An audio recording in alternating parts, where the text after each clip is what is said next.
que houve uma ruptura ali no medievo e que isso vai ser importante lá na frente, porque como é uma parte da história da filosofia importante até. No século XX houve uma tentativa de rememorar esses autores neo-aristotélicos, né, esses autores aristotélicos, esses conceitos de Aristóteles, e o João vai até tratar disso bem melhor do que eu. Outro tópico do texto, para ser mais rápido ainda, resume contribuições iniciais de uma primeira filosofia de direito privado, que eu nomeei como continental. Eu vou ser bem tópico, porque trata basicamente de duas coisas. A primeira vez em que se houve o trabalho de distinção entre dogmática e um outro campo, no caso, ali dentro do contexto que tem no final do século XIX, início do século XX, que vai se culminar principalmente com Kelsen, nesse contexto específico de uma discussão sobre direito e ciência, que é uma discussão que, para a teoria do direito hoje, a gente pode considerar uma discussão meio datada, mas é uma discussão importante de se saber. Então, se vocês não quiserem ler diretamente Kelsen, tem um livro do professor Agostinho Ramalho Neto, que quem é mais velho aqui, eu, o João Daniel, provavelmente leu em CD. Não vou lembrar o nome do livro do professor Agostinho agora, mas eu acho que é uma introdução ao estudo de direito. O João pode dizer, o João A ciência do direito. A ciência do direito. Isso, a ciência do direito, a professora do Maranhão. Ele faz essa discussão lá. É importante, uma discussão importante saber, mas ela não é, ela é um pouco datada hoje em dia. Pelo menos no campo de filosofia que a gente vai tratar aqui.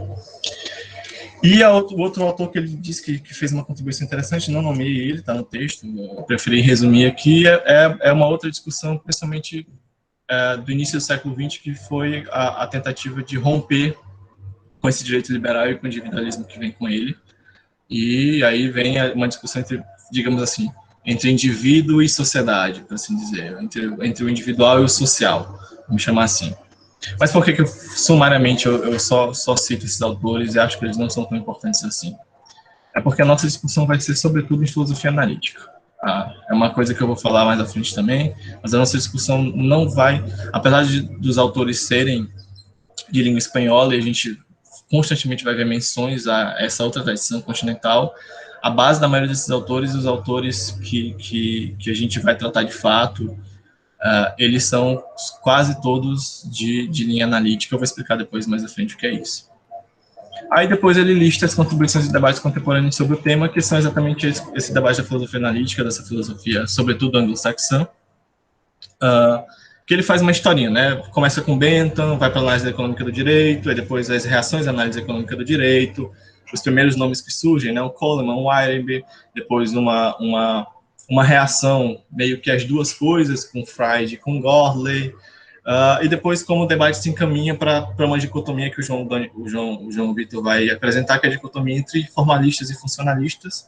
E aqui eu vou fazer outro parênteses: formalismo, não instrumentalismo e internalismo são a mesma coisa. Os textos vão tratar desse conceito com esse termo, assim como vai falar de instrumentalismo, de funcionalismo e de externalismo com a mesma coisa. Então, tem que tomar isso como sendo a mesma coisa para poder, enfim, não se perder. E aí ele continua, fala sobre outras tendências que surgiram, para falar um pouco mais de autores continentais. No fim, eu também vou ignorar um pouco essa parte, que ela não vai ser tão interessante para a gente. E no final ele fala uma coisa que é até importante para a gente, que é como aqui na América Latina, e sobretudo na Espanha, que é onde os dois estão, essa discussão não se deu da forma desencadeada que se deu no mundo anglo-saxão, né? Surgimento da análise econômica do direito, reação à análise econômica do direito, as coisas vieram juntas, porque vieram com uma importação.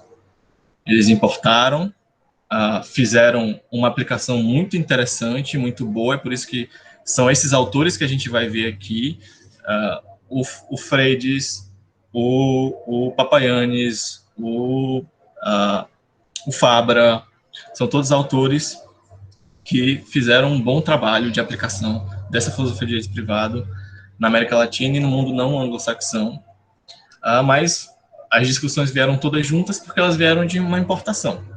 E é uma sorte nossa. Depois vocês vão ver na filosofia de direito aplicada, são vários ramos. A filosofia de direito privado é uma das que pode dizer que 5% dos textos interessantes e importantes, 5 a 10% até, 5 a 10% dos textos interessantes e importantes da tradição analítica sobre filosofia de direito privado estão, pelo menos, numa tradução em espanhol, ou traduzidos dos autores de lá, ou feitos por autores aqui que desenvolveram uma teoria mais local aqui. Isso é uma sorte muito grande nossa, porque, querendo ou não, e aqui fica um aviso interessante para quem está no começo do curso, ou para quem está no final, nunca é tempo a perder, isso é um jogo que, na sua parte mais profunda, se joga em inglês. Então, a gente vai tratar do nosso livro principal, vai ser em espanhol, os próximos livros vão continuar sendo provavelmente em espanhol, alguns até em português, mas à medida que vocês forem pesquisando individualmente um tema específico, vocês vão ver que vai chegar um fim da tua bibliografia, vai ter que descer para aqueles artigos e para aqueles livros que só tem em inglês, e aí a coisa começa a complicar mais se a gente não tem essa habilidade, que pode ser adquirida a qualquer momento da vida e com uma parcela aceitável de esforço, se for possível, é claro. Então, é isso. O resumo do texto é esse.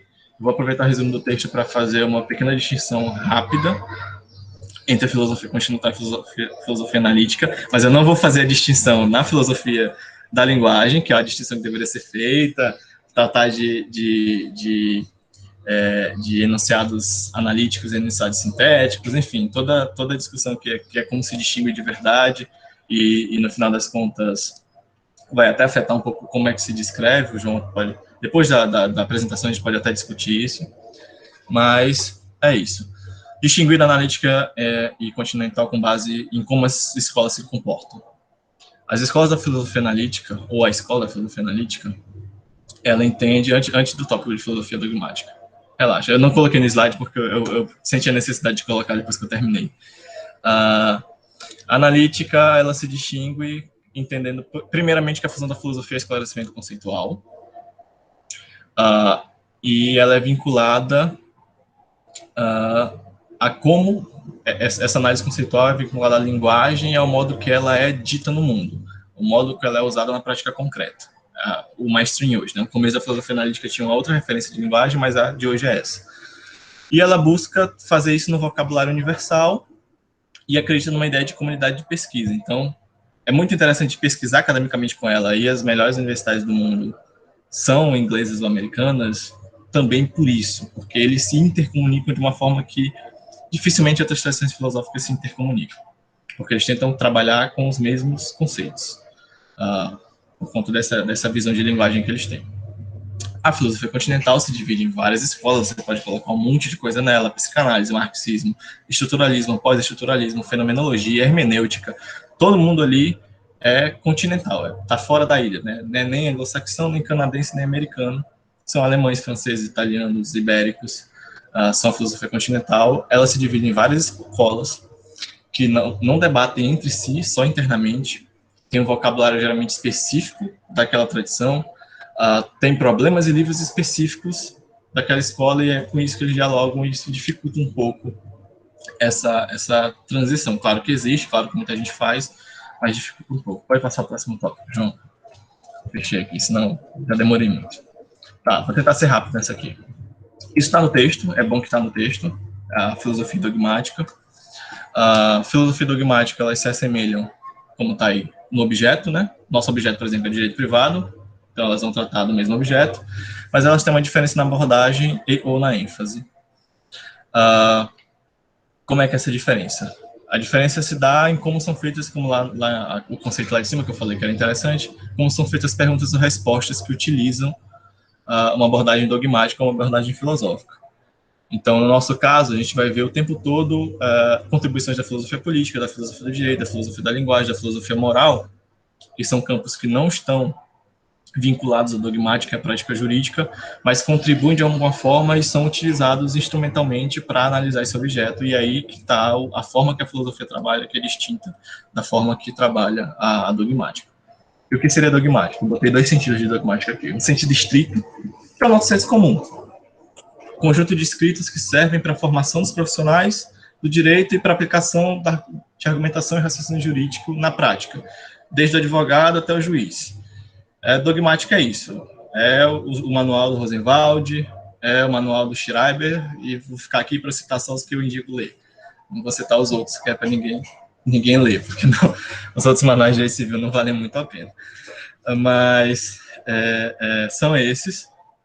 Isso é o que o senso comum. Quando a gente fala dogmática, a gente geralmente fala disso. Fala de autores que escrevem um manual visando ensinar alguma coisa ou ajudar na aplicação do direito. Tem um conceito mais amplo, que eu acho interessante, que é um conceito que, digamos assim, ele está mais próximo ao raciocínio jurídico, que dogmática é o conjunto de compreensões sobre o fenômeno jurídico dos participantes do que chamamos de prática jurídica, da comunidade jurídica, então. Então, desde você, que talvez esteja no grupo, seja do primeiro semestre, até o presidente da STF, que eu acho que hoje em dia é o Fux, vocês partilham de uma comunidade jurídica, de uma comunidade de compreensões sobre o fenômeno jurídico que a gente pode chamar de dogmática jurídica. Isso é interessante no Brasil, porque a gente tem um problema muito grande com concursos públicos, com uma indústria de concursos públicos, que cria uma série de teorias, uma série de classificações e uma série de abordagens que são feitas, assim, na honestidade, para fazer questão de concurso público, só que uma hora ou outra acabam entrando na prática e complicando a prática e dando trabalho para quem pensa a prática. Muito trabalho para quem pensa a prática. Então, esse é um conceito mais amplo de dogmática. Mas vejam que esse conceito está sempre aliado à prática. Mesmo o estrito, mesmo e até o amplo, estão sempre aliados à prática. O conceito, já a filosofia, eu vou botar o conceito que está aqui mesmo, para não passar tanto tempo, já que a gente vai tratar disso lá na frente. É um raciocínio teórico que surge a partir de perguntas conceituais e justificatórias. Quando eu falo em perguntas conceituais, eu falo em perguntas conceituais mesmo. São perguntas conceituais, sobretudo que, e aí na tradição da filosofia analítica, que não tem uma verificação empírica delas. Essa parte é importante. Então, perguntas conceituais são perguntas que geralmente não são feitas por outros campos. E o principal, são as mais filosóficas, aí coloquei justificatório, isso foi um castelhanismo, né? São justificativas, não existe justificatório no português, até onde eu lembro, mas justificatório é como está em espanhol, né? Foi uma tradição quase literal, né? Castelhanismo. Essas são mais filosóficas porque não existe um outro campo do conhecimento, a sociologia, psicologia, as ciências sociais no geral, história, geografia, que tente fundamentar coisas. São campos que podem ser normativos, mas de uma outra forma. Então, o trabalho de justificação de algo, fundamento, toda vez que você vê um livro que tenta fazer o fundamento de algo, a chance dele ser um livro que se pretende filosófico é bem grande. Então, em suma, é isso. Pode passar para o próximo slide, João. Vou falar um pouco da abordagem de filosofia um pouco mais, tá? Filosofia do direito, né? Vou dar um conceito amplo e fraco de filosofia do direito. É o estudo das diversas teorias e abordagens filosóficas sobre o direito, para não entrar em confusão sobre o que é filosofia, o que é filosofia do direito, etc. Então, é o conjunto do estudo de quem tenta fazer uma abordagem teórica do direito. Então, o que é fazer uma abordagem teórica, no geral? O que é uma teoria, no caso, que é o segundo tópico, né? Uma teoria é uma representação simplificada da realidade que busca explicar os elementos dela para que possamos compreendê-la. Isso é uma teoria. Ela também é uma espécie de visão particular de mundo. E essa visão particular de mundo influencia a forma que a gente faz esse tipo de representação, né? Essa representação simplificada. E vocês vão ver que no debate da filosofia do direito privado, muito do confronto de visões diferentes também é um confronto de visão diferente sobre o que é o direito privado e sobre o que é fazer filosofia do direito privado, o que é a teoria do direito privado. Essa visão diferente influencia na forma que se simplifica a realidade. Então, ela é um óculos para ver a realidade, que, ao mesmo tempo que faz enxergar algumas coisas, te faz não enxergar outras. Por quê? Porque a nossa realidade é muito complexa, e aí vem o segundo tópico, né? Porque nós precisamos de uma teoria. Nós precisamos de uma teoria basicamente porque a realidade é uma coisa complexa, diversa e dinâmica, que precisa ser simplificada para se tornar inteligível. Então, a gente olha um objeto, tenta relacionar os elementos dele, separar os elementos dele, aproximando o que é semelhante, distinguindo o que é diferente, para aí ela tentar ser um pouco mais inteligível. E é isso que está a dificuldade, o João vai falar depois, de teorias mais fortes e o que ele vai chamar de unitárias lá na frente sobre algo. Então, pode passar o próximo slide, já vou acelerar aqui, porque senão é difícil. Tá, o que é uma teoria do direito? Conceito geral de uma teoria do direito. Botei aqui como bem geral mesmo, um conceito de tese, um conjunto de conceitos, teses, que são conectados de modo unitário ou não, mas geralmente de modo unitário e sistemático, e fala sobre a natureza, as características, o fundamento e o funcionamento do direito. Isso é um conceito geral que vocês vão ver que está muito mais próximo ao conceito descritivo, que é o próximo tópico. Uma teoria descritiva é uma teoria, que é o segundo tópico, é uma teoria que ela tenta observar e explicar o modo como o direito é ou funciona. Ela afirma que o direito funciona de uma forma ou é de uma forma. Ela tenta fazer isso. Ela não faz nenhuma valoração moral em cima disso. Então, o que uma teoria descritiva pode ser? Dado esse conceito, ela pode ser ou verdadeira, essa descrição coincide com o real dessa coisa, ou ela pode ser falsa, não há essa coincidência. Claro, isso é um conceito muito complicado. O que tem de gente que bate nesse tipo de descrição da teoria descritiva, da possibilidade de se fazer uma teoria descritiva, nesse nível de neutralidade e não valoração, é infinito, de várias formas distintas, atacando vários aspectos diferentes. Mas a gente tem que chegar no grosso aqui do que é, pelo menos, principalmente para quem é da tradição analítica. Uma teoria normativa, por sua vez, e essas duas primeiras são muito importantes para o nosso objeto, as outras duas, uma não é tão porque não tem muita gente, outra não é tão porque a gente não chegou lá, eu vou chegar lá. Uma teoria normativa, já, por sua vez, ela não tenta fazer essa descrição, né? Ela tenta propor, orientar o modo como o direito deve ser funcionar, ou o modo como o seu objeto deve ser funcionar, né? Eu botei aqui o direito, mas eu estou falando do geral ainda. Então, o objeto ele deve ser de uma forma ou deve funcionar de uma forma. Então, você tem uma avaliação aí nessa carga. E nessa avaliação, você vai dizer se vale a pena essa conceituação normativa, essa teoria normativa ser aplicada ou não. Então, ela vai ser boa ou ruim. É isso. Uma teoria interpretativa. O João vai voltar nisso. Ele vai colocar isso aplicado ao nosso objeto, que é o melhor possível. Ele vai falar isso aplicado ao nosso objeto com base nas leituras dele. Uma teoria interpretativa é uma teoria que é aliada, sobretudo, à teoria do Dworkin, né? Sobretudo, ele tem uma teoria interpretativa, mas geralmente é associada a ele. Ela procura interpretar o direito que é, né? À luz de como ele deveria ser, tornando o melhor possível, jogando a melhor luz, como ele mesmo utiliza. Eu não acho ela tão importante para a gente, botei aqui porque se eu não colocasse ia ser ruim. Eu não acho ela tão importante assim, porque os autores que trabalham com filosofia de direito privado, no geral, eu não conheço nenhum, o João pode me dizer se ele conhece algum, eu não conheço nenhum que seja dworkiniano, até porque os dworkinianos no mundo anglo-saxão cabem dentro de uma Kombi. Só tem muito dworkiniano aqui no Brasil.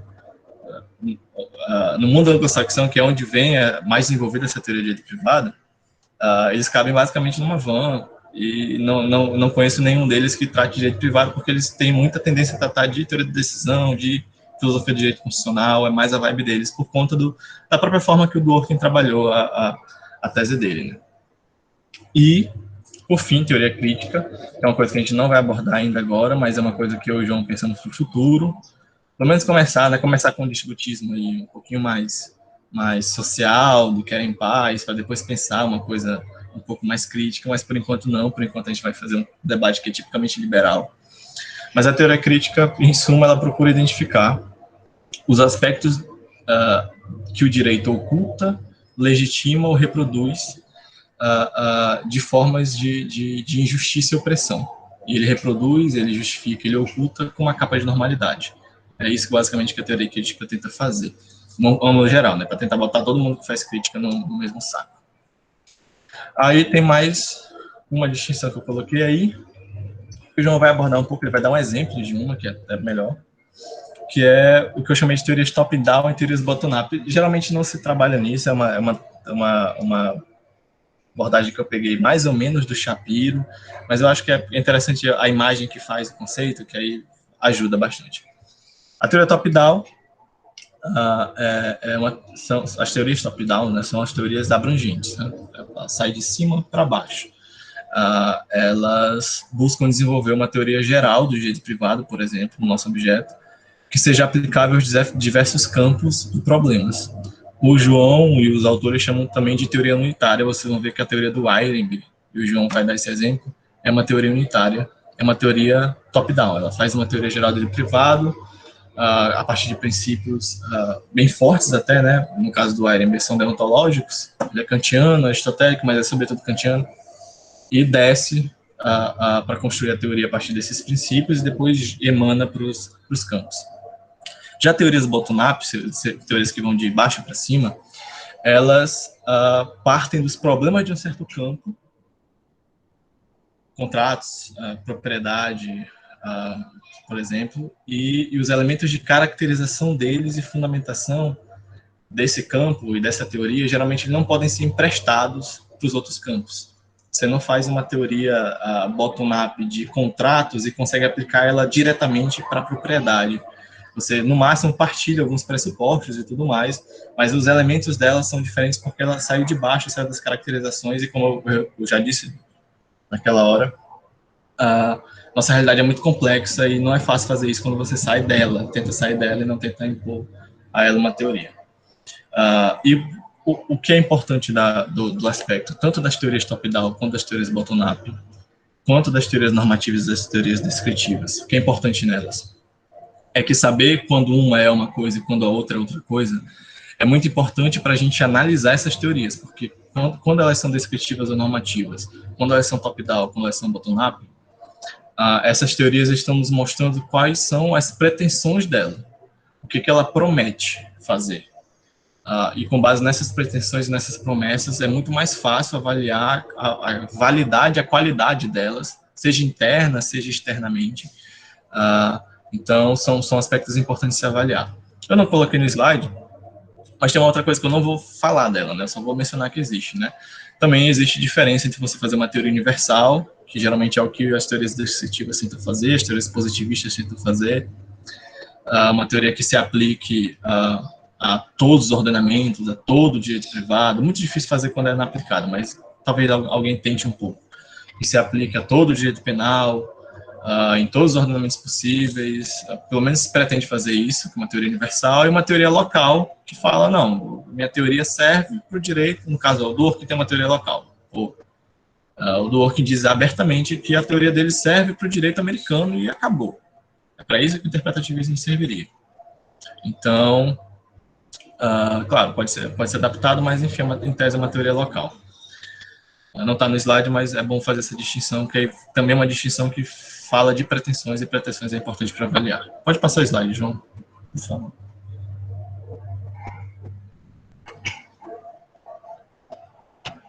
Obrigado. Tá, já terminando, para não passar muito meu tempo. Eu acho que eu pensei isso em meia hora, talvez eu não lembre que horas a gente conversou, mas eu quase cheguei lá. Eu vou só listar esses 3 tipos de teorias aí que eu acho importante. É uma distinção dentro da filosofia analítica, dentro da jurisprudência americana, né? Jurisprudência é a teoria do direito. A primeira é a teoria do direito analítica. Ela trata basicamente de debates sobre a natureza do direito e elementos de caracterização básica. Aí você tem o positivismo, inclusivo e exclusivo, você tem o justnaturalismo, tem o interpretativismo e tem outras teorias que tentam fazer esse trabalho de pretensão descritiva. Descrevem de forma distinta, a descrição para o justnaturalismo é uma coisa diferente do que é a descrição para o interpretativismo, que não é uma descrição nem interpretação, como diz o próprio nome, mas ainda tem uma pretensão descritiva. Em geral, todos eles têm uma pretensão que é descritiva, se dizem descrevendo o direito nessa teoria de direito analítica. A teoria do direito normativa não, ela está se aproximando também ao nosso conceito de teoria normativa. Ela busca uma pretensão normativa do sentido que eu dei para lá, o direito como deve ser, os elementos que ele deve cumprir, as funções, os objetivos que ele deve ter.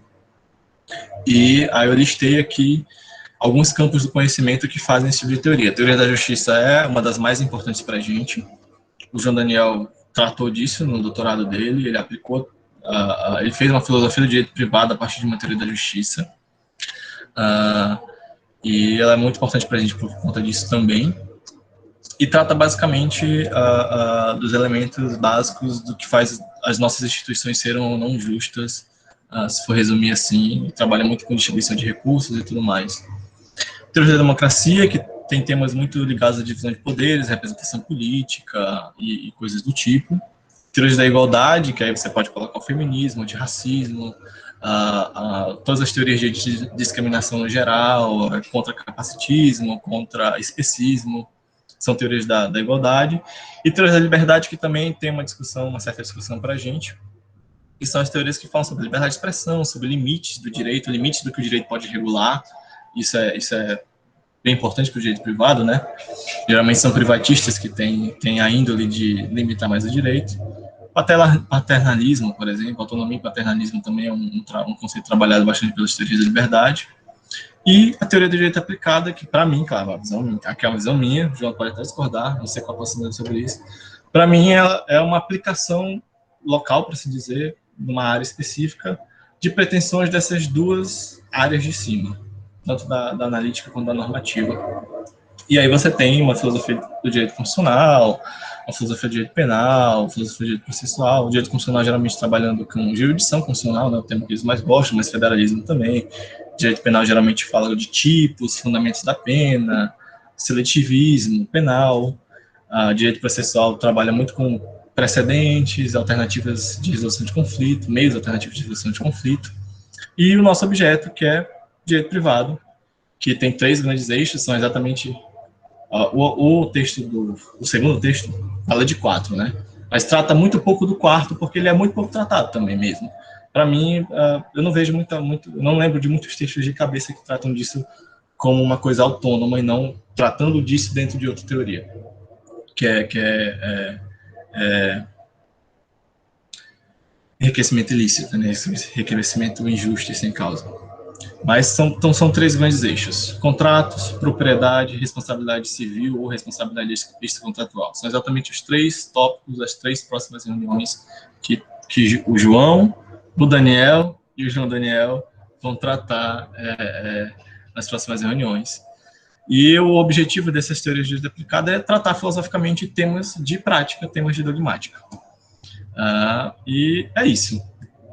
Se alguém tiver, vou passar a palavra para o João Vitor, e o João Vitor vai continuar.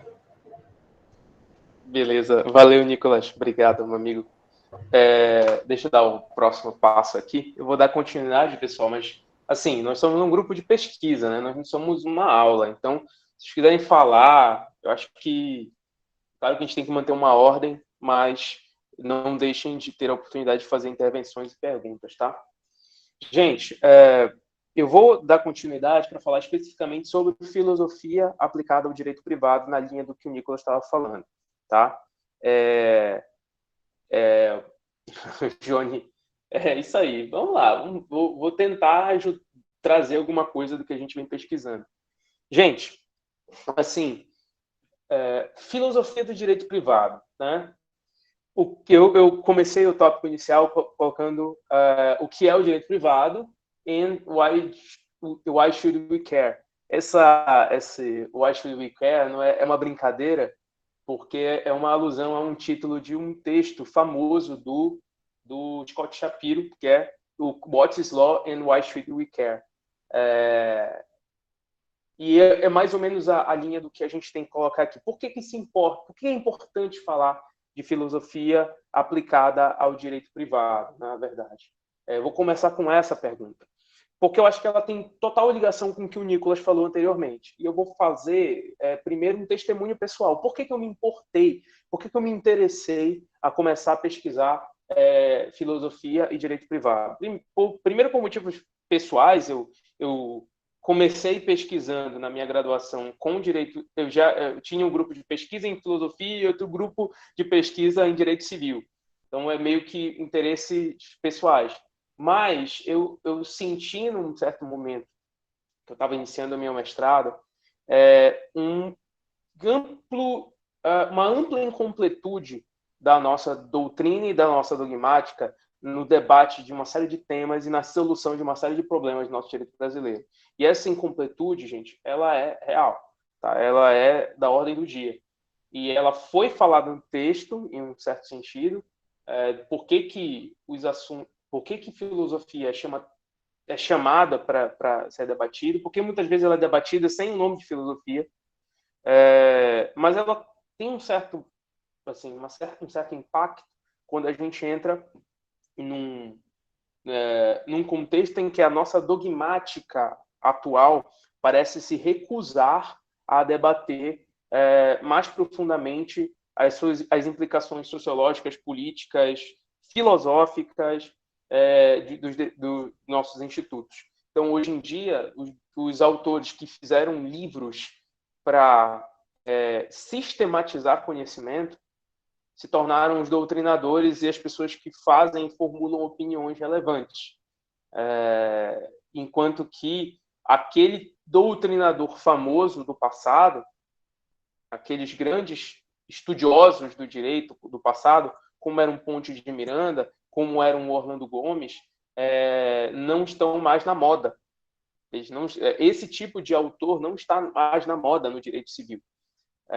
Isso é um baita problema, porque os autores que estão na moda, que estão influenciando as nossas decisões, são autores que têm respostas rasas para problemas muito complexos. Eu acredito que esse é talvez um motivo prático do porquê a gente tem que se preocupar com esse tema. Do porquê a gente deve pensar filosoficamente o direito privado. Segundo passo é por que filosoficamente? Teriam outros instrumentos para isso. Mas eu acho que o instrumento filosófico é o instrumento de início, né? É o instrumento em que a gente pode começar a entender um determinado instituto, um determinado corpo jurídico, uma determinada coisa, para que a gente possa, aí sim, dar um passo e dizer, não, beleza, agora eu sei qual é a melhor ferramenta para eu poder responder o meu problema. Eu acho que nem isso está muito bem claro. Isso traduz o porquê eu acho que a gente precisa também rever o próprio conceito de direito privado. Tá? O conceito de direito privado, num contexto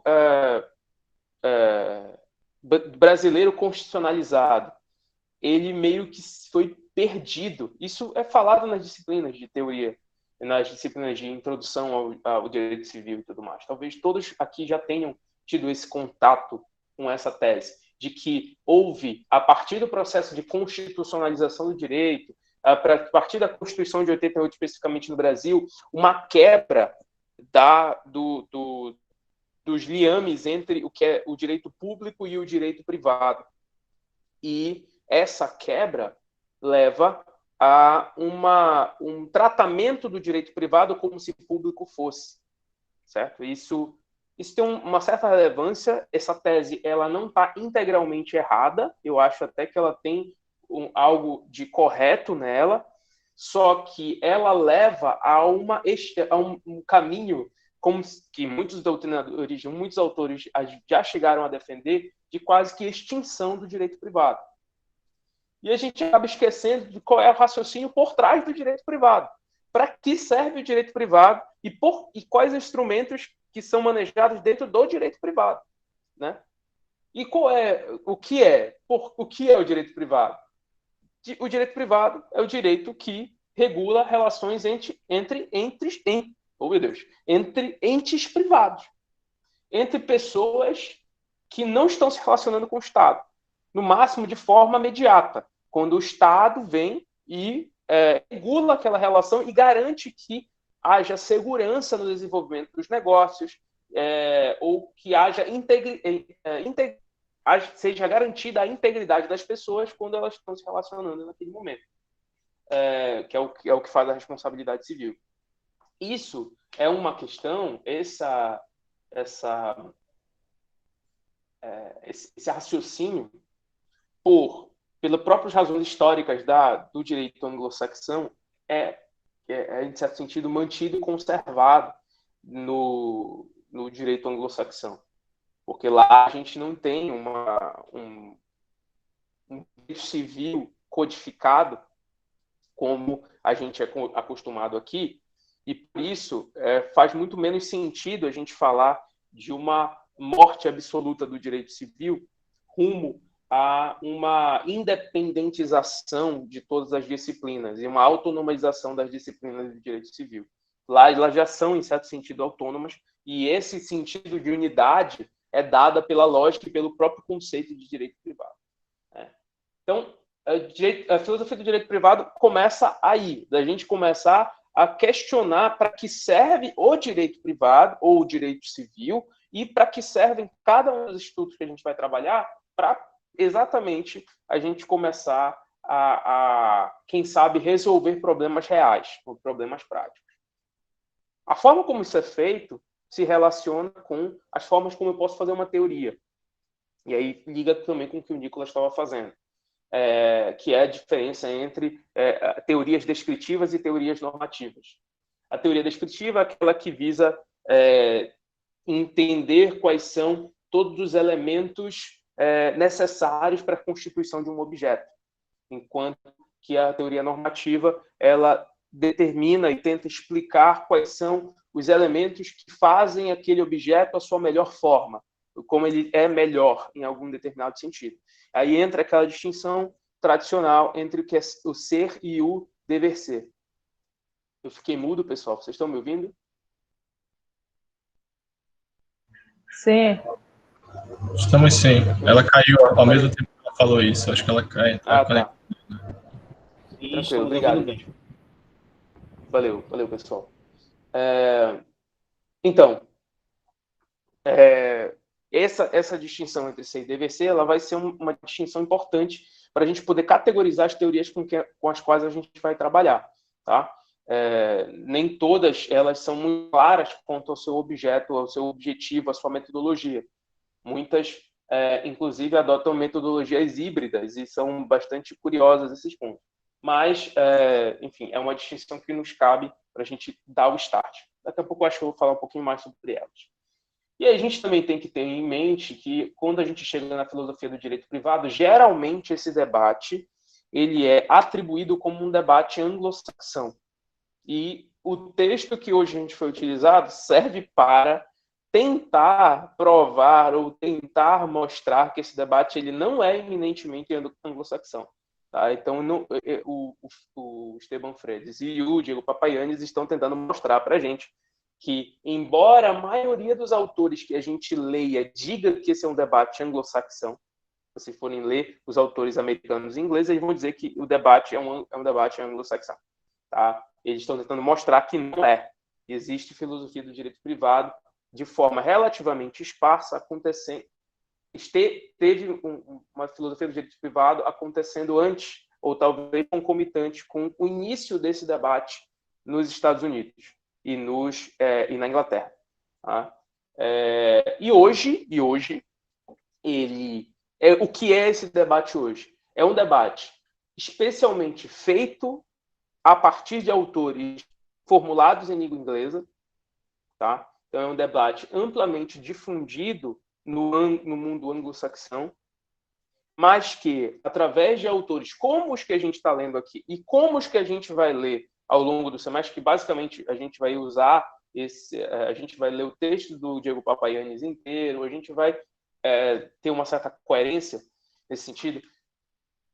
Uma série de autores que tentam importar esse debate anglo-saxão para a nossa realidade continental, para o nosso direito civil law, né? E é por isso a importância de consultar esses autores. Então, eu particularmente não gosto só de ler esses autores pela qualidade deles, mas porque eles conseguem fazer uma aplicação para nosso mundo jurídico que é muito mais palpável para o direito brasileiro do que a gente lê os autores que estão no direito americano e inglês falando de tort law, que, enfim, é uma questão um pouquinho complicada. Mas essa tradução é o que a gente vai tentar desenvolver ao longo do tempo. Gente, a gente, para poder dar seguimento e continuar comentando os pontos do texto, a gente resolveu dividir e tratar de alguns debates importantes, alguns temas importantes que precisam ser falados desde o início para a gente poder comentar. Então, se vocês forem ver os textos iniciais de filosofia da responsabilidade civil ou filosofia do direito privado, geralmente eles começam fazendo algumas distinções básicas, tá? E são mais ou menos as distinções que a gente vai fazer agora. A primeira distinção, de novo, foi essa que o Nicolas já apresentou e eu trouxe novamente. Todos os livros de teoria do direito privado começam fazendo esta distinção, que é a diferença entre fazer teorias descritivas ou conceituais e teorias normativas. Tá? Sem repetir esse ponto, porque o Nicolas já explicou também, eu já falei inicialmente, é um grupo de teorias, de uma forma de fazer teoria que envolve você identificar aquilo que é a natureza de um conceito, tá? A natureza de um objeto, a natureza de algo, através daquilo que faz ele ser aquilo. Tá? O que eu posso dizer que é um contrato, que é o dever de responsabilidade civil, o que é uma família, tá? E essa teoria conceitual ela tem as suas explicações e as suas consequências metodológicas. Enquanto que as teorias normativas elas visam desenvolver e responder aos questionamentos que indicam o que seria aquele objeto de uma melhor forma, de uma forma mais adequada, de uma forma mais justa, de uma forma, enfim, de 1000 formas, com 1000 critérios que a gente pode utilizar. A gente pode fazer teoria do direito privado dessas duas formas. E, de novo, os autores conseguem, às vezes, misturá-las na hora de construção das suas teses. Mas a gente vai ter que estar muito atento para isso, porque exatamente por causa da distinção humeana entre o ser e o dever ser. Eu não posso usar um argumento do mundo do ser para justificar algo que deve ser. Quem já leu Kelsen e não ficou embaralhado nas primeiras páginas, quando ele tenta explicar isso, talvez não tenha tido acesso à teoria do direito. Tá? Então, quem teve acesso a esse texto, com certeza já ficou um pouco embaralhado com essa discussão. Então, existe um dogma filosófico de que você não pode usar o argumento do mundo que é para justificar o que deve ser. Essa diferenciação forte, que às vezes até questionada por alguns autores, entre esses dois tipos de teoria, que a gente tem que ficar atento nesse momento inicial. E aqui, esse segundo grupo de teorias, que aí agora tem mais relação com o direito privado especificamente, são as teorias instrumentais e as teorias não instrumentais. Tá? A gente pode diferenciar as formas de teoria, especialmente as formas de teoria do direito privado, entre instrumentais e não instrumentais. As teorias instrumentais, no conceito que eu tirei, inclusive, do livro do Roy Faber, consideram que as características centrais de um corpo jurídico se explicam ou justificam em termos de alcançar algum propósito ou remediar um problema social determinado. Ou seja, elas visam alguma coisa. Elas tentam dizer que o direito privado ou a responsabilidade civil, o contrato, eles buscam algo. Então, ele só vai ser a sua melhor forma, ou ele só vai ser contrato se ele atingir minimamente um objetivo, tá? Um propósito. Enquanto que as teorias instrumentais, não instrumentais, são aquelas que visam explicar o direito privado ou um instituto específico de direito privado, tendo em vista que eles são um fim em si mesmo, que eles têm uma racionalidade própria, que eles têm uma ideia própria por trás dele e o objetivo deles é ser eles mesmos. Existe uma frase famosa, ela é famosa mesmo, do Ernest Weinberg, que é: o objetivo do direito privado é ser direito privado. Tá? E aí o Weinberg ele tem, então, uma tese sobre o que é ser direito privado e qual é a racionalidade imanente ao direito privado que faz com que as regras e as práticas do direito privado sejam validadas enquanto direito privado. E aquilo que não é, e aquilo que foge disso, como, por exemplo, na tese dele, a responsabilidade objetiva deve ser alijada, ou seja, retirada do corpo de normas do direito privado, porque ela ofende o próprio ser do direito privado. Olha que coisa até estranha, em certo momento. Mas a gente vai chegar à oportunidade de falar um pouquinho sobre isso. Dentro dessas teorias instrumentais e não instrumentais, a gente geralmente, dentro da filosofia do direito privado, diferencia elas em dois grandes grupos. Né?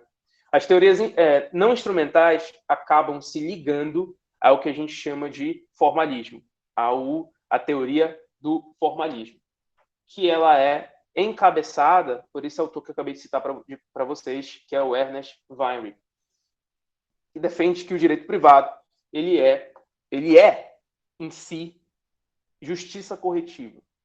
Que isso eu explico daqui a pouco, tá? Então, para um teórico formalista, eles tentam explicar e fundamentar o direito privado em termos não instrumentais, ou seja, em termos que o direito privado não persegue um objetivo. O direito privado tem uma racionalidade própria e ele visa ser ele mesmo, tá? O que é essa racionalidade é talvez o ponto que a gente tenha que debater. E aí os autores vão se degladiar. Não é só o Weyrich que ele é não instrumental. O próprio texto de hoje comenta algumas referências e diz que alguns autores mais recentes têm caminhado para o sentido não instrumental, como é o caso do Gardner, do Ripstein, como exemplos. São textos publicados recentemente, ainda não tive a oportunidade de lê-los, inclusive, mas que vão num caminho de tentar explicar o direito privado de uma forma não instrumental. O que é o oposto disso? O oposto disso são as teorias que a gente chama de funcionalistas ou instrumentalistas do direito privado. Tá? Talvez as teorias mais famosas desse grupo sobre como você lidar com o direito privado são a análise econômica do direito e as teorias baseadas na justiça distributiva. Por quê? Porque elas são teorias que visam atribuir ao direito privado um propósito. Nas teorias da justiça distributiva, o direito privado deve buscar a justiça na distribuição de bens e encargos dentro de uma comunidade, seja através da responsabilidade civil, seja através do instrumento dos contratos e da propriedade, por exemplo. Essa talvez seja a forma de teoria que se agrega bem com o que o João fez no trabalho dele de doutorado, tá? Tentando aplicar o raciocínio rawlsiano e da justiça distributiva à questão de propriedade. Tá? Mas não só isso. A gente às vezes esquece, mas dentro da teoria funcionalista existe uma questão que é absolutamente diferente da teoria da justiça, que é a análise econômica do direito. A análise econômica do direito é uma teoria funcionalista, no sentido de que o objetivo que ela quer buscar é a eficiência econômica. Ela quer buscar que todos os institutos jurídicos respondam ao ideal de eficiência, tá? Que é um conceito econômico. Então, ele está dentro desse grupo muito hipersimplificado que eu coloco nesse slide, mas que nos ajuda a ter uma noçãozinha básica onde a gente vai pisar a partir de agora. Tá? E aí a gente chega nessa diferenciação fundamental e clássica de como você analisa e pensa o direito privado, que é a distinção das formas de justiça aristotélicas, que é a distinção entre justiça corretiva e justiça distributiva. Tá? Para a gente poder explicar onde chega o direito privado, a gente tem que dar um passo atrás e lembrar o que são elas, como elas foram formadas. O pensamento clássico, ou seja, o pensamento aristotélico, e que foi recuperado, digamos assim, pelo tomismo na Idade Média, as formas de justiça corretiva e justiça distributiva, não eram formas jurídicas, eram forma de como você instrumentalizava a ideia de justiça, o que é justo ou o que é injusto. Tá? Aristóteles explicava, né, através da ideia inicial de virtude, que a justiça era dar a cada um o que é seu, dar a cada um o que lhe é devido. Essa forma tradicional de entender o que é o conceito de justiça. Só que Aristóteles também entendia que você conseguiria identificar conceitualmente dois sentidos básicos de justiça.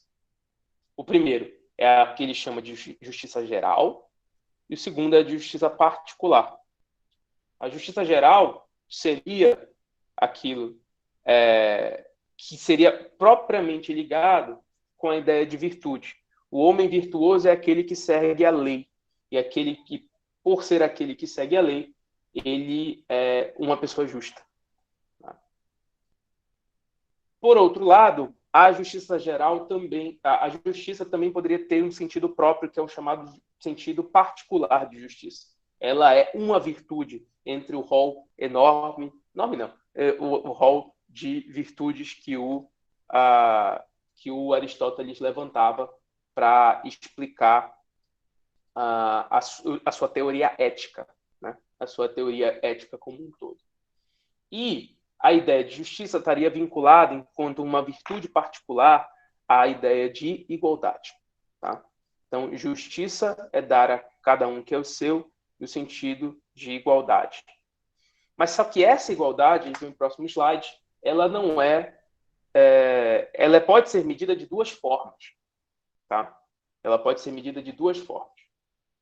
Então, existem duas formas de como você instrumentaliza a chamada justiça particular, que é uma virtude específica ligada à ideia de igualdade, que é exatamente o contrário, na verdade, é a mediana entre extremos, né, no conceito aristotélico, entre o ter além do que lhe é devido e ter menos do que é devido. Percebam essa lógica. Você deve ter sempre aquilo que é devido a você. Só que isso leva a duas consequências. Leva a consequência de que existem duas formas de como você pode instrumentalizar a justiça. A primeira delas é a justiça aplicada à própria distribuição de bens. Quando eu digo que a justiça é dar a cada um o que é seu, então o que é seu? O que você merece especificamente? Então, é raciocinar com base em justiça a criação de um critério que visa estabelecer o que cada uma das pessoas merece dentro de uma comunidade. E esse critério não é de absoluta igualdade, tá?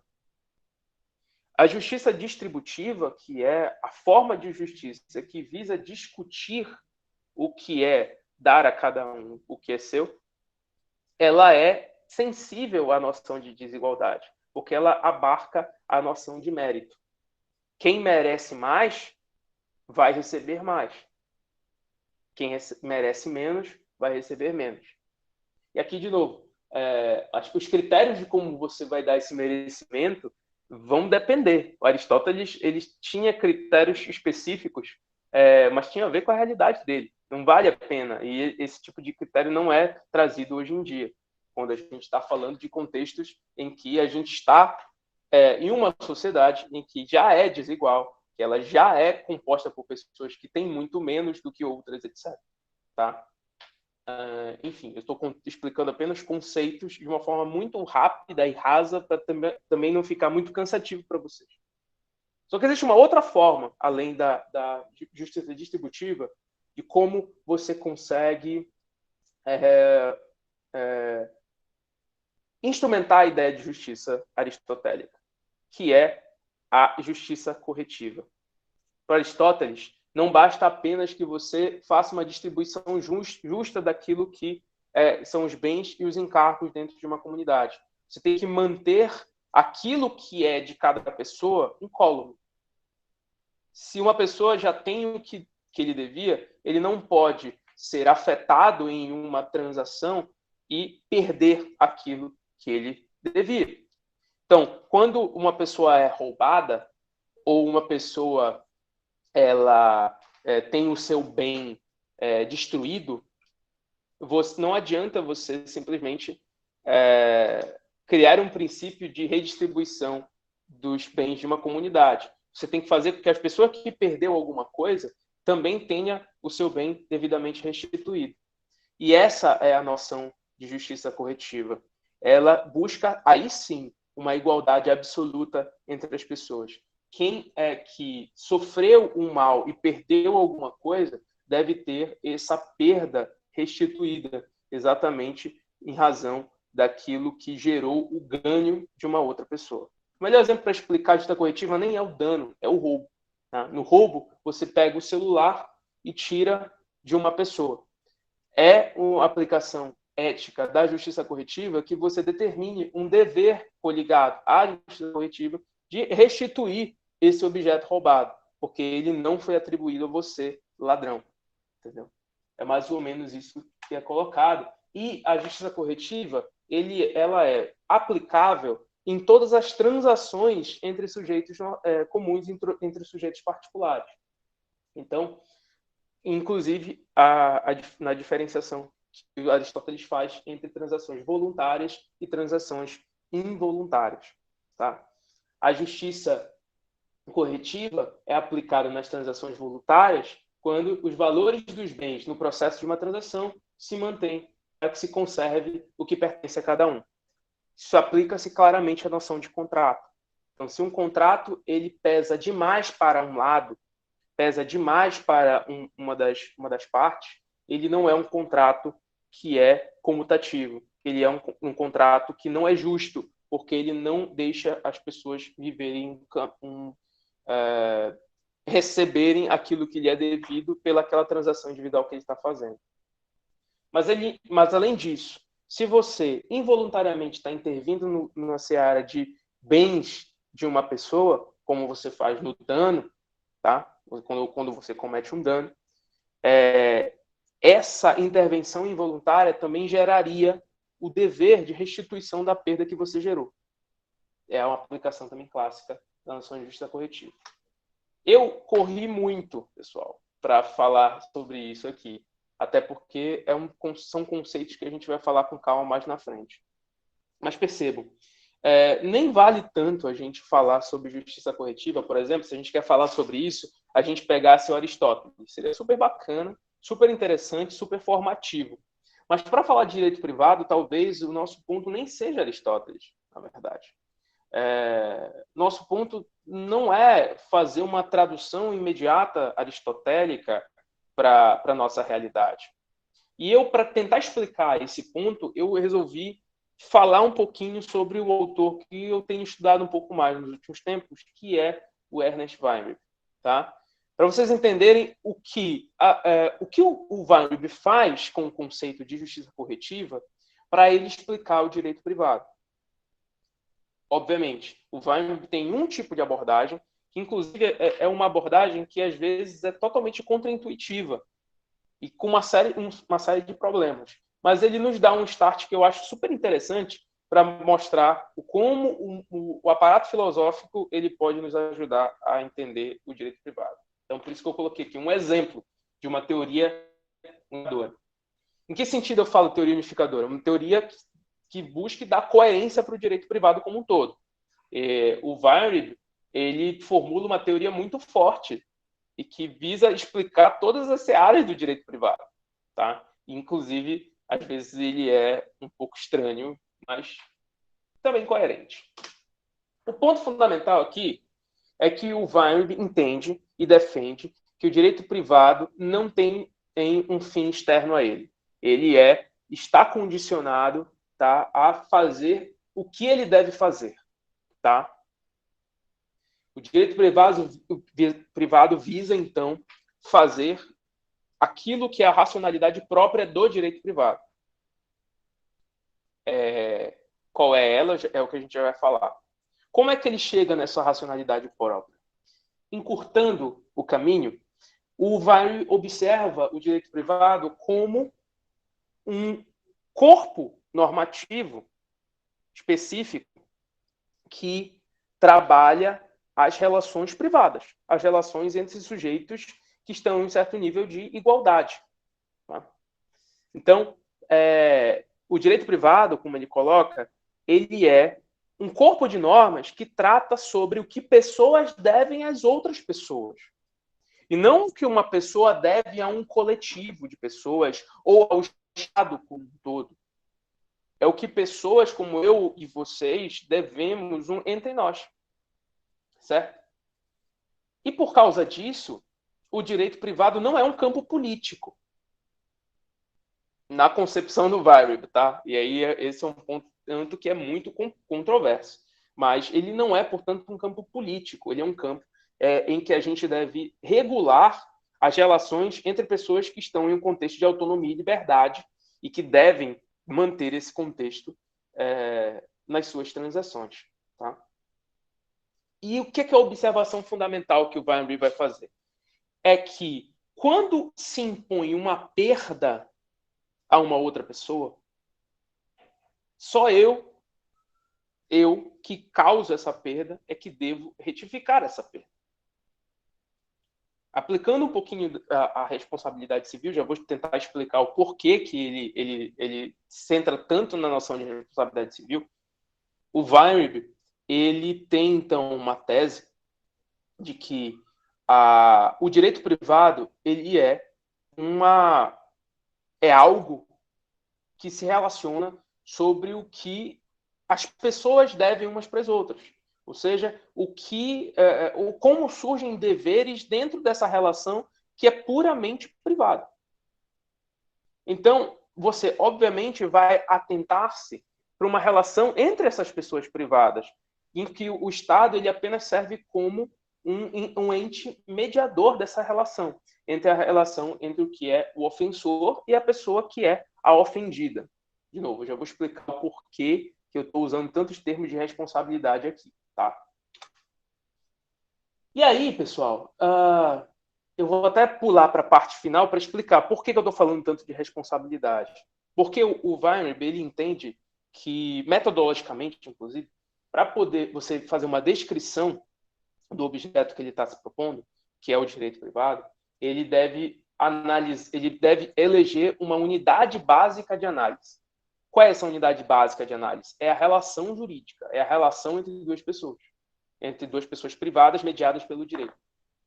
E a relação jurídica dentro do direito privado, como entende o Weinberg, ela é tradicionalmente uma relação de responsabilidade. Por quê? Porque se eventualmente comecem a pensar aí, quando eu deixo de cumprir com um dever que eu tenho com relação a outra pessoa, o que a outra pessoa, no nível privado, tem com relação a mim? Já que a gente estipou a ideia de justiça privada, a justiça criminal privada. É a responsabilização. É a relação de responsabilização que é uma responsabilização civil. Não necessariamente pecuniária, claro. Mas é uma responsabilização civil. Então, se eventualmente eu não cumprir com um dever contratual meu, o que eu posso fazer com uma pessoa? Se, ao contrário, eu faço um contrato com o Nicolas não cumpre com a parte dele no contrato. O que eu posso fazer contra ele? Eu entro com uma ação de obrigação de fazer? Beleza. Mas e se ele continuar não fazendo aquilo que está estabelecido no contrato? No final e ao cabo, o que vai caber? Perdas e danos. No final, o Estado não vai, pela lógica moderna das relações privadas, ir lá na casa do Nicolas e conseguir pegar ele pela cabeça e empurrá-lo até ele fazer o que ele tem que fazer. Certo? Ele vai acabar sendo responsabilizado pela perda que ele gerou, seja ela econômica ou não econômica. É mais ou menos esse raciocínio do Weinberg. Então, como ele entende que a relação jurídica ela é uma unidade básica de análise, ele vai tentar explicar a relação de direito privado como uma forma de responsabilização. E na forma de responsabilização, você consegue abstrair que o direito privado, então, tem uma proximidade muito grande com a noção de justiça corretiva, que é a justiça aplicável nas transações individuais, no momento em que essa transação individual gerar uma perda a uma outra parte, essa perda deve ser retificada. Você deve tentar manter o contexto de igualdade prévia entre os indivíduos. Tá? E aí o Weinberg ele é até um pouquinho mais amplo do que o básico aristotélico, porque para o Weinberg ele não está muito preocupado com as distinções que Aristóteles fazia. Para o Weinberg, justiça corretiva e distributiva não são formas de justiça. Ele não quer dizer que justiça corretiva e distributiva são justiça, e por isso o direito tem que ser justo. Não é isso que ele está dizendo. Ele está dizendo que, tradicionalmente, no nosso raciocínio, internalizou-se duas formas de racionalidade. E essas duas formas básicas de raciocínio humano se traduzem na noção de justiça corretiva e distributiva. É como se elas fossem... se você fizesse uma redução ad infinito no pensamento, você chegaria a dois conceitos básicos, que é o conceito de justiça corretiva e o justiça distributiva. Tanto é que o direito privado é regulado pela justiça corretiva e o direito público, que é político, é regulado pela justiça distributiva, que, através de um critério político, determina como uma pessoa o quanto uma pessoa deve ter mais que outra, tendo em vista os seus méritos relevantes. Certo? E é aí que ele chega a essa conclusão. A justiça corretiva, então, é a racionalidade própria do direito privado. Tá? Ou seja, tendo em vista tudo o que a gente descreveu e entendeu do direito privado, a justiça corretiva é a sua própria racionalidade. E, por causa disso, é também a forma como o direito privado se instrumentaliza. Até pulando aqui um slide. Ele é a forma do como o direito privado se instrumentaliza. Fazendo essa distinção entre forma e conteúdo, como a distinção aristotélica, o Weinberg ele conclui que o direito privado, a ideia do direito privado, ela é, ao mesmo tempo, forma, que é a forma de justiça corretiva, que visa a igualdade numa transação individual, e o conteúdo, que tem a ver com a personalidade. Ou seja, o que vai ser igualado e o que vai ser protegido pelo direito privado? É a personalidade humana, tá? Dentro de todo o contexto de autonomia e de liberdade que uma pessoa deve ter. Inclusive, do contexto de autonomia que está vinculado à noção de ter uma propriedade. Quem tem uma propriedade deve ter a sua propriedade mantida, em certo sentido. Eu não trouxe aqui, porque isso é um momento para debater em responsabilidade civil, tá? Enfim, a gente vai ter oportunidade de falar um pouquinho mais sobre esses conceitos. Mas, por exemplo, a consequência mais prática desse raciocínio muito abstrato que o Weinberg fez é uma consequência de chegar à conclusão de que a forma de responsabilização tradicional e típica da responsabilidade civil, que traduz a noção de justiça corretiva, é a responsabilidade por culpa, e por causa disso, a responsabilidade civil, e aí os termos são do Weinberg, não são meus, é um erro jurídico. Tá? Ela é um erro jurídico. Por quê? Porque ela é uma contradição em si. Ela, por estabelecer um padrão político de distribuição de encargos de danos, além das pessoas que agiram causando ou gerando a causação desses danos, você acaba chegando à conclusão de que, quando você cria critérios políticos sobre a justiça corretiva, num instituto que é naturalmente justiça corretiva, você está criando um instituto que ele é contraditório em si mesmo, e por isso ele é um erro. E por isso ele não deveria ser aplicado, ele não deveria ser desenvolvido. O Weinberg também, por ele ter uma concepção mais relacional do direito privado, ou seja, tentando explicar como é que funcionam as relações entre pessoas e o que uma pessoa deve para outra, ele é talvez um dos principais opositores, ou, na verdade, o antônimo completo da análise econômica do direito. Se eu quero defender que, por exemplo, o que poderia ser defensável pela análise econômica do direito, que alguns danos não sejam ressarcidos por causa de que aquele ressarcimento ele vai ser não eficiente, isso é uma total monstruosidade para o Weinberg. Por quê? Algumas pessoas que devem ressarcir danos e restituir, cumprindo a lógica e a racionalidade da justiça corretiva, não vão fazê-lo por algo que é externo à própria racionalidade do direito privado, do direito. Então, seria até uma forma de construir um argumento contra esse tipo de teoria que impõe ao direito privado um fim externo a ele, que nem sempre é interessante. Tá? Gente, de uma forma mais geral, era isso que eu tinha para apresentar para vocês, pessoal. Vai sair aqui da tela. E deixo aberto aí para a gente poder discutir qualquer coisa.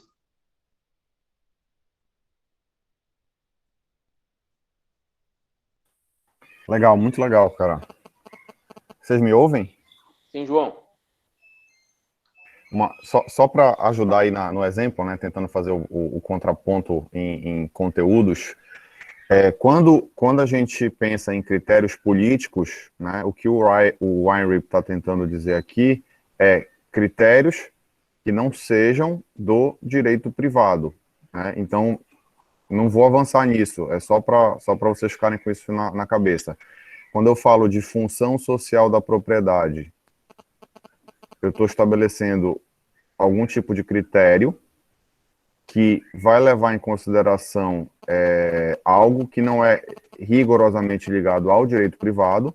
Se eu partir do pressuposto que no direito privado o que é meu, o que é teu, e eu tenho toda uma regra de aplicação, quando eu sofro dano, como eu sou restituído, quando eu perco a propriedade, como é que eu busco recuperá-la, quando eu quero vender uma propriedade, qual é a contraprestação pela venda, né? Todo esse contexto, se você insere um elemento função social, você tá inserindo, né, um critério que, para o Weinreib, não seria um critério de direito privado.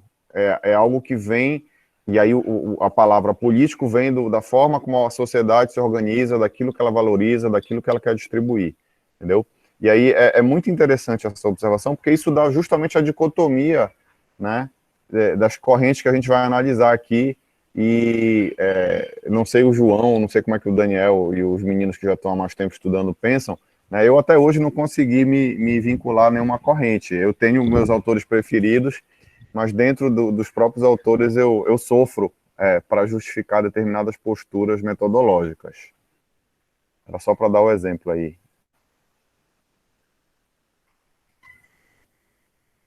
Eu também estou na mesma, confesso que também estou. Tem umas perguntas aqui no chat, e eu acho que a gente vamos tentar fazer, são 5h34, não sei quanto tempo, eu não tinha pensado nisso, viu, mas eu vou devolver a bola para vocês.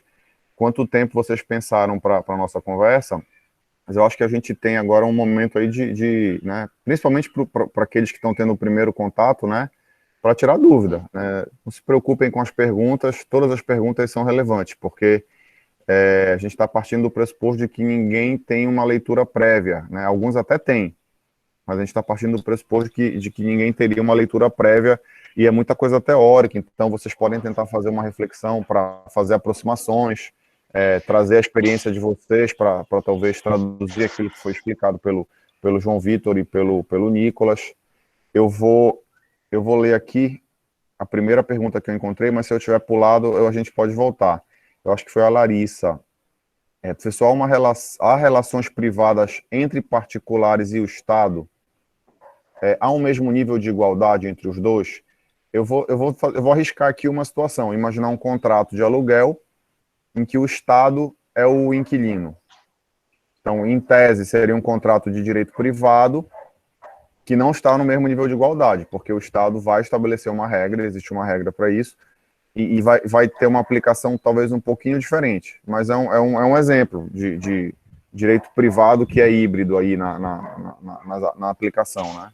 Não sei se o João teria um exemplo melhor do que o meu. Eu tenho um ponto muito importante aqui no questionamento da Larissa. Como eu responderia diretamente essa questão? É que não há igualdade, de fato, tanto por isso exatamente existe o direito administrativo, tá? Que determina, e que o direito administrativo não é direito privado, ele não é direito privado, ele é direito público, tá? E em razão disso, eu não tenho como dizer que existe igualdade entre as partes, tá? Não quer dizer que eu não possa aplicar raciocínios de direito privado ao direito público em algum momento, Em nenhum momento, nem o Weyrich defendeu isso. Que eu não pudesse, então, determinar regras de direito público que fizessem referências, inferências e que fossem mais próximas à noção de tradicional do direito privado, as noções de justiça corretiva, e que determinassem um certo nível de igualdade, por exemplo, não criando regras que o Estado pode simplesmente deixar de pagar o aluguel em um determinado mês e deixar a pessoa que está alocando haver navios. Tá? Essas regras, se existem, elas são sempre excepcionais, porque existe um raciocínio aplicado lá subsidiariamente ao direito público. Mas meio que não é a mesma lógica aqui. Mas ele é muito relevante, esse ponto, pessoal, para a gente debater a responsabilidade, principalmente a responsabilidade civil do Estado. Pessoal. Eu estou participando de um outro grupo em Brasília, claro, virtualmente, né? Em que muito do pessoal do grupo está se voltando para debater a responsabilidade civil do Estado. Do ponto fundamental é que a responsabilidade civil do Estado ela não pode ser vista, na minha interpretação, apenas com a aplicação de princípios corretivos, tá? Como se a gente estivesse diante de um ente na mesmo nível de igualdade do que entes privados comuns. Só que, pessoal, qual é o outro lado? Qual é o oposto disso? O oposto é que no direito brasileiro, e é por isso que se quer às vezes criticar, é que o Estado é geralmente, por ser um ente muito forte, a ele é atribuído muito mais deveres do que poderes, né, em certo sentido. Então, a responsabilidade civil do Estado é objetiva pelo risco quase integral. Então, dependendo da área, até integral mesmo.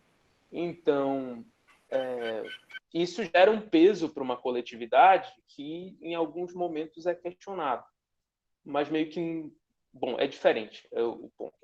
A gente teria que aplicar outros princípios de racionalidade para explicar a noção de responsabilidade do Estado e tentar justificá-la. Tem um ponto aqui que eu acho que é importante, né, no raciocínio que o João está desenvolvendo, porque todas as disciplinas, de certa forma, elas têm essa discussão sobre autonomia, né? Se são ramos autônomos. Eu lecionei durante um bom tempo sobre direito agrário, e uma das principais preocupações dos autores, e a inicial preocupação era justificar que era um ramo autônomo. Tive a mesma dificuldade quando dei aula de direito ambiental.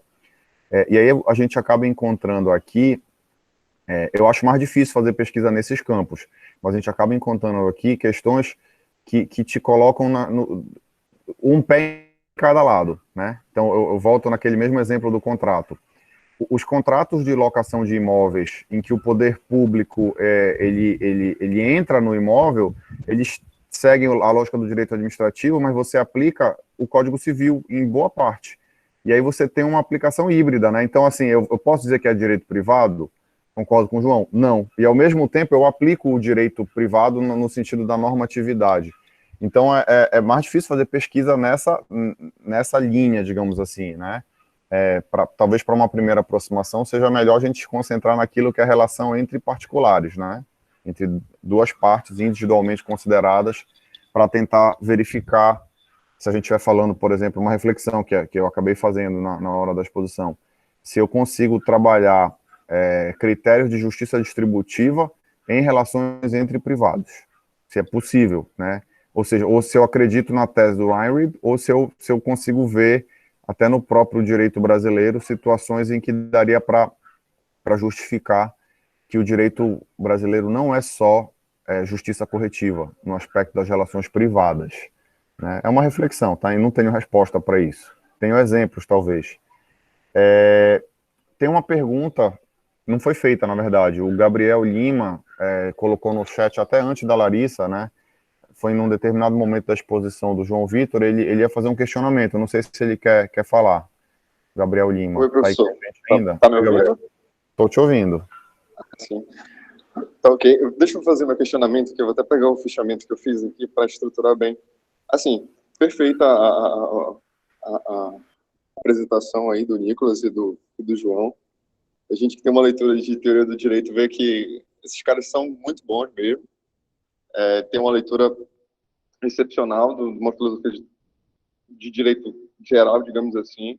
Mas, justamente em cima disso, eu queria fazer um questionamento para justamente eu encontrar o meu contraponto entre filosofia do direito, vamos dizer, geral e filosofia do direito privado.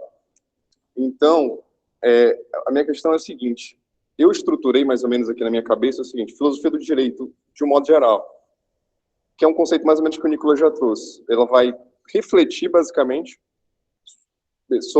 sobre problematizações e críticas a respeito do direito, né? Então, ela vai, ora, levantar questões, desafio senso comum, explicitamente, e ora, vai propor, de forma organizada, de forma racional, algumas soluções. Esse é o conceito que eu tenho em geral de filosofia do direito. Daí, filosofia do direito geral, eu vou ter 3 problemas, basicamente. É isso que está na minha cabeça na hora de fazer os questionamentos que eu lia quando lia teoria geral, etc. E, na minha visão aqui, pelo menos pelo que eu estou vendo, pela tese do João Vitor que eu li, pelo livro do professor Reich, que eu li também, e eu acho até, eu não tenho contato com a pesquisa do professor João Daniel, mas eu acho que é até mais ou menos nesse sentido, eu vislumbro 3 problemáticas na filosofia do direito geral, que é um problema de fundamento, né? Saber em que circunstâncias o direito é obrigatório. Aí, na teoria geral, a gente vai chegar naquela discussão de norma hipotética fundamental, norma primária em Hart, etc. Daí eu vou ter um segundo problema de método, que é efetivamente, partindo do pressuposto que eu já tenho no meu fundamento, eu vou conhecer o direito vigente. Então, eu vou trabalhar como é que é essa aplicação, como é que é essa interpretação. E aí eu vou para o terceiro problema, que eu acho que é aqui que se focam os problemas de direito privado, que são os problemas de justiça, que é basicamente em que circunstâncias a norma ou a aplicação são justas. Então, a minha toada é justamente disso. Para o direito privado, é mais interessante, ou ele só se debruça em relação aos problemas de justiça, e aí está relacionado com vários exemplos, que até eu tenho na tese do João, e tem outras palestras que eu vi também no Fórum sobre a Responsabilidade Civil, que foi aqui pelo Google Meet também, que é, por exemplo, pelo problema de justiça, eu vou, por exemplo, analisar a questão do dano moral, por exemplo, do João Vitor lá, a quantificação do dano moral, especificamente. Então, tem um problema de justiça. Vamos dizer, uma judicialização de uma questão econômica também. Eu vou ter um problema de justiça. Então, a minha pergunta seria isso mesmo? Seria um enfoque, ao invés de um problema de fundamento e de método, que seriam aliados à filosofia geral, aspas, filosofia do direito geral, os problemas da filosofia do direito privado seriam mesmo mais focados nisso, uma vez que até nas exposições, todas as exposições que eu vi, eles trabalham e vão resgatar quase sempre Aristóteles e São Tomás de Aquino, mas, por exemplo, para fazer a digressão, até chegar, por exemplo, num raciocínio mais rebuscado de vocês aí, formalismo, etc.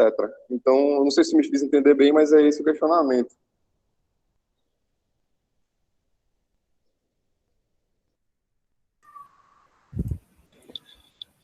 João, queres falar alguma coisa sobre isso? Eu tenho uma pensando agora aqui, né? Eu tendo a concordar contigo em relação aos autores que tu citaste, no sentido de, acho que nós, na própria universidade, nós somos influenciados por toda uma linha de pesquisadores e o que eu fiz na minha tese, que não era uma tese de direito privado, era sobre direito de propriedade, e aí passa pela discussão do direito privado. Eu fiz uma análise sobre critérios, circunstâncias de aplicação da norma para definir se ela é justa ou não, né? Mas eu acredito que existem outras possibilidades. Isso é até um esforço que a gente está tentando fazer, a partir do grupo de pesquisa, catalogar, né, e conhecer, sistematizar esses modelos, porque do ponto de vista didático fica talvez mais fácil. Vou dar um exemplo aqui. Eu sou um pouco reticente, né, em entender as teorias de justiça como teorias funcionalistas, né? Vários autores escrevem nessa linha, dizendo que as teorias de justiça elas têm um viés funcionalista pela forma como elas distribuem e elas organizam o sistema de pensamento, né? E eu tenho uma certa restrição com isso, porque quando eu li sobre o funcionalismo, eu formei uma convicção pejorativa sobre isso. Pejorativa no sentido de que o funcionalismo ele não dava conta de explicar critérios de justiça. Então, quando eu encontro um texto que fala, olha, ainda que você fale sobre critérios de justiça, você está dentro de uma categoria que é a do funcionalismo, então eu tenho a necessidade de talvez escrever um artigo sobre isso para justificar que não seja. E aí, se a gente for pegar, por exemplo, um autor como o Leon Duguy, do que eu li dele, eu não recordo dele ter feito uma discussão sobre justiça. Até porque o Duguy é positivista. E ele, enquanto positivista, pela influência teórica que ele tem, ele está discutindo talvez os outros dois aspectos, do fundamento ou do método. E ele vai defender aquela postura que a gente chama de coletivismo, né? Ele vai defender elementos externos para regular o direito, dizendo que o direito deve ter uma função. É difícil dar uma resposta, né? Eu arrisco que não, né? Bora lá. Também queria fazer um comentário. A pergunta do Gabriel é boa pra caramba, porque realmente é daquelas perguntas que é difícil de responder. Elas são difíceis de se lidar na prática, mas tem alguns elementos que eu teria como apontar. Sobre se eu acho que a questão de filosofia do direito privado é uma questão sobre justiça. Não acho que é só uma questão sobre justiça. Tá? A teoria do direito privado é muito mais ampla do que isso. Para dizer efetivamente, o direito privado, eu vou fazer uma análise, uma teoria para avaliar se o direito privado cumpre determinados parâmetros de justiça. Tá? Não acho que é só isso, não. E a primeira resposta que eu posso dar é o próprio Weinberg. O Weinberg, como eu tentei dizer para vocês, ele não é um cara que está falando de justiça. É até engraçado, porque o conceito dele de justiça corretiva, para ele, não é bem justiça. Não é bem... não interessa se o direito é justo ou é injusto. Mas o que ele chama de justiça corretiva, na verdade, não é justiça como tradicionalmente nós pensamos, mas sim uma espécie de raciocínio moral que está por trás das normas jurídicas que nós formulamos. Tá? Se ele tem uma tese sobre que se eu seguir a lei, então eu estou agindo de forma justa e a lei ela já traz parâmetros de justiça, aí é uma outra questão, tá? É outro ponto. Não acho que ele defenderia isso e tudo mais. Mas o ponto é que onde eu quero chegar com a resposta do Gabriel é que não é o direito privado não é a filosofia do direito privado não é só um debate sobre se o direito privado é justo e quando é que ele é justo, tá? Não é só isso. É um pouco mais amplo do que isso. Muitas vezes existe um debate de fundo vinculado sobre como é que é a estrutura do direito privado, o que é o direito privado, que não tem muito a ver com questões de justiça, são questões conceituais e descritivas. Então, a gente não está 100% nessa ótica. Por outro lado, muitos dos debates mais influentes dessa área são debates sobre direito privado justo e quando é que eu posso fazer valer a justiça no direito privado. E aí entram as teorias mais interessantes que nós temos para debater, como as teorias que visam aplicar princípios de justiça distributiva ao direito privado, como as teorias que visam a análise econômica do direito, porque a análise econômica do direito tem uma teoria da justiça de fundo, que é uma teoria da justiça, se não utilitarista, pelo menos consequencialista, tá? Que aí, enfim, eu consigo fazer essa aplicação de forma mais Assim, eu tenho como justificar que, quando eu falo que o direito deve ser compreendido economicamente, existe um ideal de justiça de fundo aí que também reporta a noção de teoria da justiça. Mas e tudo isso para dizer e tentar justificar o porquê, por exemplo, a gente não está inaugurando esse grupo falando de Rawls, por exemplo, ou de Kelsen, que o Kelsen tem uma teoria influente sobre justiça. Na verdade, não influente, mas a teoria do Kelsen sobre justiça ela é muito característica de um momento histórico em que se tinha um ceticismo específico com relação à noção de justiça, tá? Que foi quebrada por Rawls, por isso que o Rawls é um marco tão forte, quando ele formulou a teoria da justiça dele com as bases específicas que ele formulou, entendeu? E que influenciou o debate no direito privado também. E aí, enfim, é o que a gente vai também debater, em certo sentido.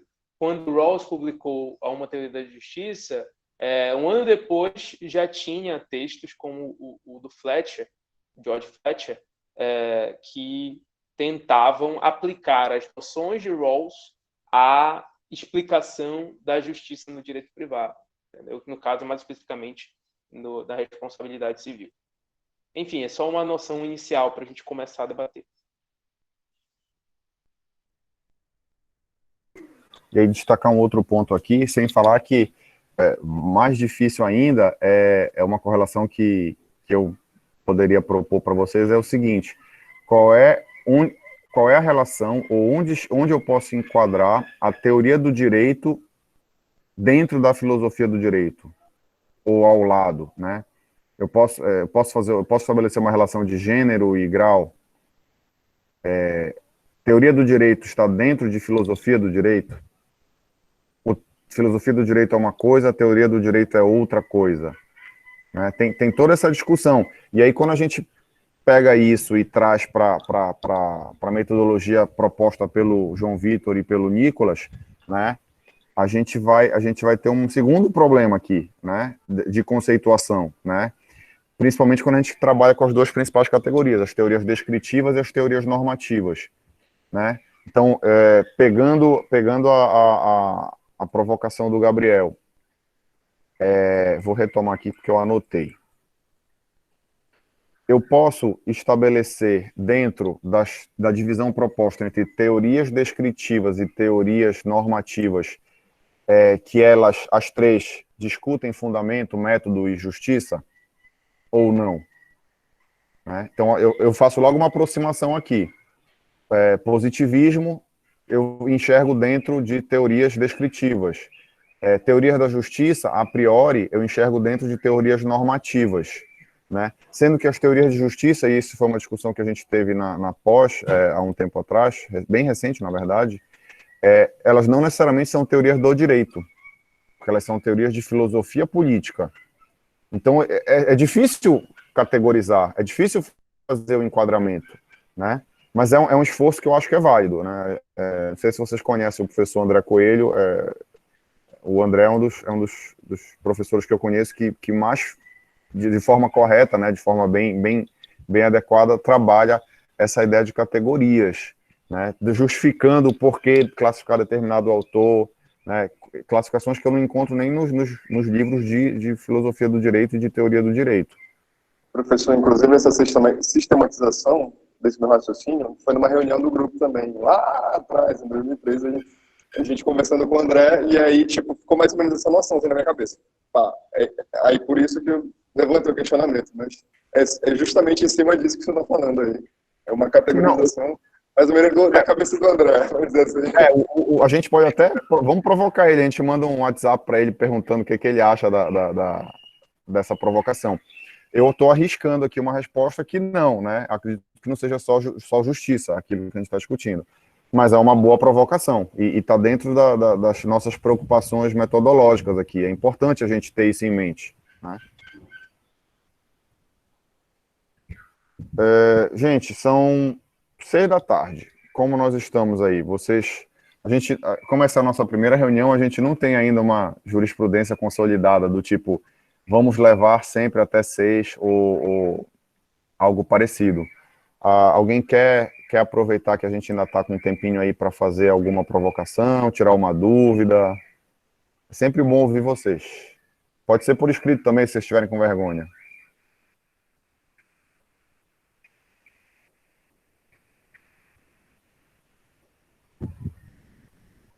Cadê o João, Nicolas? eu vou sugerir para a gente falar já que se eventualmente ninguém mais tiver mandando um questionamento e tudo mais, falar sobre o cronograma, né, que das próximas reuniões e já repassaste os textos, né? Quando eu entrei, já estavas falando do Drive, né? Do Post Drive. Eu estava fazendo isso. Deixa eu ver aqui se ainda está anotado. Deixa eu ver onde eu botei. Eu vou abrir de novo aqui. Eu estava fazendo isso, mas não cheguei a mandar para eles, né? Porque a gente estava aguardando uma confirmação dos últimos textos, mas hoje eu conversei por coincidência, né? Conversei com o Daniel também, e eu vou abrir aqui para vocês como está a nossa ementa atual. Entendi. Só para validar. Vou projetar aqui, rapidinho. Gente, eu não pedi licença para vocês, eu gravei, a gente ainda avalia aí depois, vou interromper aqui a gravação,